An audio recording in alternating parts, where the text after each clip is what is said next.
माजूर तालुक्यातील या सगळ्यांना विनंती आहे आपण एकता उभा टाकतो सणासाठी राब राबतो सागल्या बनून जा। मी महाराष्ट्रामध्ये फिरतोय, सगळीकडे पाहतोय, हे 2 टप्पे झाले। त्याच्यामध्ये मला खात्री आहे, विश्वास आहे की आपली महायुती सगळ्यात आघाडीवर आहे, पुढं। आणि महायुतीचे उमेदवार आपले कपिल पाटील यांची जी आपली अर्ज भरण्याची मिरवणूक होती ती मी पाहिली। त्याही वेळेस मी आपल्याशी संवाद साधला। खरं म्हणजे ती अर्ज भरण्याची रॅली विजयी रॅलीमध्ये रूपांतरित झाली होती। एवढ्या मोठ्या प्रमाणामध्ये लोक त्या ठिकाणी आले होते। कपिल पाटील आता म्हणाले, भर उन्हामध्ये सूर्य आग ओकत होता, परंतु महायुतीचे कार्यकर्ते या निवडणुकीमध्ये आपल्या उमेदवाराला विजय मिळवून द्यायचा यासाठी त्या उन्हाळ्यापेक्षा स्वतः आपले होते आणि म्हणून ते रस्त्यावर उतरले होते। खरं म्हणजे महायुती आज या ठिकाणी सगळीकडे काम करते आहे, नेते आपले सगळीकडे येत आहेत आणि एवढी एकजूट आपण पाहिल्यानंतर भिवंडी लोकसभेमध्ये पुन्हा कमळ फुलल्याशिवाय राहणार नाही। राज्यातच नाही तर देशभरामध्ये एक भगवं वादळ निर्माण झालं। देशभक्तीची आणि मोदीजींची लाट उसळती आहे। मोदीजींची क्रेज मी आपल्याला सांगण्याची आवश्यकता नाही। जिथं जिथं मोदीजींच्या सभा झाल्या त्या ठिकाणी पूर्ण वातावरण महायुतीचं, मोदींच्या बाजूचं झालं, त्या तिथल्या उमेदवाराच्या बाजूचं झालं। आणि म्हणून त्यांना पुन्हा एकदा या देशाचं प्रधानमंत्री करायला लोक आतुर झाले आहेत। ही वस्तुस्थिती आहे, ही काळ्या दगडावरची पांढरी रेघ आहे। आणि म्हणून या मतदारसंघात देखील कपिल पाटील यांना पुन्हा दिल्लीत पाठवायला तुम्ही सगळीजण सज्ज झालेला हे देखील या ठिकाणी खात्रीपूर्वक सांगतो। आणि म्हणून मोदी असं मुमकिन आहे। आणि म्हणून सगळे म्हणतात अब की बार 400 पार, काय म्हणतात, अब की बार फिर एक बार। आणि म्हणून त्यासाठी प्रत्येक कार्यकर्त्याला मेहनत घ्यायची आहे। शिवसेना भाजपा इथे एक झाला, परंतु आता मनसे आली, राष्ट्रवादी आली, श्रमजीवी आली, रासप आली, आरपीआय आली, जनशक्ती आली, सगळे आले। सर्वांनी मोदीजींच्या नेतृत्वावर विश्वास ठेवलेला आहे। आणि म्हणून या ठिकाणी कपिल पाटील हे पहिल्यांदा निवडून गेले, दुसऱ्यांदा निवडून गेले, आता त्यांची देखील हॅट्रिक आपल्याला करायची आहे। फिर एक बार कपिल पाटील खासदार। आणि म्हणून त्यांना आगरी समाजाच्या नेत्याला त्यांना मंत्रिपद देणार हे मोदी सरकार आहे। आणि म्हणून आगरी समाज देखील मोदी साहेबांच्या पाठीशी आणि कपिल पाटील यांच्या पाठीशी खंबीरपणे उभा आहे। आणि म्हणूनच मोदीजी जसं प्रधानमंत्री पदाची हॅट्रिक करणार तसं पुन्हा एकदा सांगतो, कपिल पाटील पण करणार ना हॅट्रिक, कपिल पाटील यांची देखील हॅट्रिक करायची आणि त्यांना दिल्लीला पाठवायचं।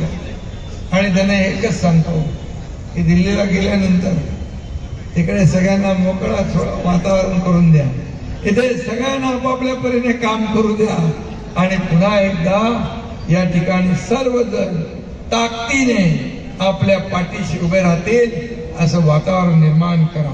कारण शेवटी आपले आमदार आहेत, आपले नगरसेवक आहेत, महापौर आहेत, सगळे आहेत आणि दिल्लीच्या तुमच्या मंत्रिपदाची ताकद त्यांच्या पाठीशी उभी करा।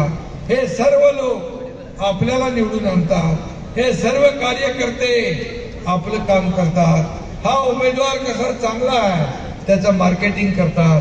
खासदार सगळ्या घरात जाऊ शकत नाही, परंतु हे कार्यकर्ते जात असतात. मग मी आमदार असू, मुख्यमंत्री असलो, तुम्ही खासदार असला, मंत्री असला तरी सुद्धा हेच कार्यकर्ते आपल्याला निवडून देतात. आणि म्हणून या कार्यकर्त्यांना जेव्हा अडचण येते, छोटी मोठी मदत लागते, तेव्हा मात्र आपण त्यांच्या मागे उभं राहिलं पाहिजे. हाच खऱ्या अर्थाने आपल्या कार्यकर्त्यांना सांभाळण्याचा एक भाग आहे. आणि म्हणून आज शिवसेनेचे देखील पदाधिकारी, सर्व पक्षाचे पदाधिकारी मनापासून कामाला लागले. छोटं मोठं असतं, परंतु एकदा तिकीट झालं, तिकीट फायनल झालं, उमेदवारी फायनल झाली की मग मात्र सगळं आपण बाजूला ठेवतो आणि ईर्षेने कामाला लागतो. कारण ही निवडणूक फक्त एका भिवंडी लोकसभा मतदारसंघाची नाही, ही निवडणूक देशाची आहे. ही निवडणूक देशाचा नेता ठरवणारी निवडणूक आहे. ही निवडणूक देशाच्या विकासाची आहे. ही निवडणूक देशाच्या प्रगतीची आहे. आणि म्हणून ही काही महापालिका जिल्हा परिषद निवडणूक नाही. आज मोदी साहेबांनी या देशाला एका उंचीवर नेऊन ठेवलंय. या देशामध्ये रस्ते, एअरपोर्ट, रेल्वे अशी कितीतरी या देशाच्या विकासाची कामं मोदीजींच्या नेतृत्वाखाली झाली आहे. आणि म्हणून ही निवडणूक फक्त आपल्या कपिल पाटलांची नाही, ही निवडणूक आपल्या सगळ्यांची आहे. या निवडणुकीमध्ये प्रत्येकाने कपिल पाटील म्हणून काम केलं पाहिजे. आणि म्हणून ही युती आपली मजबूत आहे, ही महायुती मजबूत आहे. म्हणून आपण म्हणतो एक अकेला थक जाएगा तो मिलकर बोझ उठाना, साथी हात बढ़ाना. आणि मग सगळ्यांनी एकत्र येऊन या ठिकाणी काम केलं पाहिजे. या भावनेने आपण काम केलं पाहिजे. निवडणुका आल्या की लोकांच्या दारी, निवडणूक संपली की आपापल्या घरी, अशी आपली माहिती नाही. तसं कोण करतं माहित आहे ना? घरातून राज्य चालवता येतं, फेसबुक लाईव्ह करून सरकार चालवता येतं, उंटावरून शेळ्या हाकता येतात, खाली जमिनीवर उतरावं लागतं, शेतकऱ्यांच्या बांधावर जावं लागतं, शेतात जावं लागतं, त्यांच्याशी मदत बोलावं लागतं, त्यांना मदत करावी लागते. आणि मग आपल्या युती सरकारने देखील मोदी साहेबांनी जसं 10 वर्ष एवढं काम केलं, एकही सुट्टी घेतली नाही. गेल्या 50-60 वर्षात काँग्रेसला जे करता आलं नाही, किंबहुना पुढच्या 100 वर्षात देखील करता येणार नाही, असं काम 10 वर्षात केलंय.